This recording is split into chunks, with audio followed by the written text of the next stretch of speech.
बिस्मिल्लाहिर्रहमानिर्रहीम। जी अस्सलाम वालेकुम।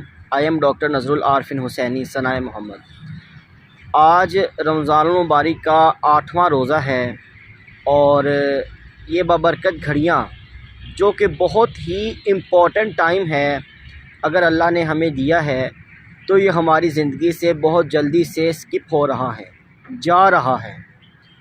तो ये रहमतें, ये बरकतें लेकर ये जो महीना हमारे पास आया है, फ़र्स्ट ऑफ़ ऑल तो हमने इसका अदब और एहतराम करना है, क्योंकि देखने में आया है कि बाज़ लोग रोज़ा तो रखते हैं लेकिन उस रोज़े में, रमज़ान में, उस रोज़े का अदब और एहतराम नहीं कर पाते।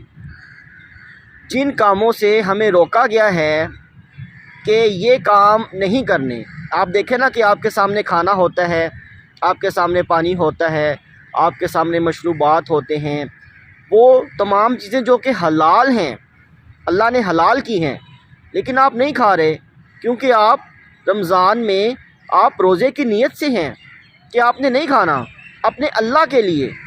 तो इस तरह के बेशुमार काम हैं जो कि हलाल हैं लेकिन हम वो नहीं कर सकते, तो उन कामों से भी हमें बचना है। मिसाल के तौर पे आप देख लें कि शादीशुदा बंदे जो हैं, अगर आपकी बीवी आपके लिए हलाल है लेकिन रमज़ान में आप उसके पास नहीं जा सकते, रात को आप रोज़े के बाद अपनी बीवी के पास जा सकते हैं लेकिन सुबह के वक़्त रोज़े की हालत में आप अपनी बीवी के पास नहीं जा सकते, हालांकि वो आप पे हलाल है लेकिन नहीं जा सकते क्योंकि रोज़ा है, रोज़े का एहतराम करना है। तो अगर आप रोज़े की हालत में हैं तो रोज़े का मुकम्मल एहतराम करें। ये वो बात है जो कि बहुत से लोगों को पता नहीं चलती और वो जाने अनजाने में ऐसी गलती कर जाते हैं। रोज़े की बेदबी होती है, रोज़ा मकरूह भी हो सकता है।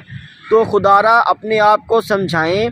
चंद घड़ियाँ रमज़ान की जो हैं वो दरूद पाक हजूर पाक सल्लल्लाहु अलैहि वसल्लम की ज़ात अक़दस पर बेशुमार पढ़ें और कुरान की तिलावत करें और पंजगाना नमाज बाजमात अदा करें और नवाफिल पढ़ें और नमाज तरावी पढ़ें और सलात व तस्बीह पढ़ें।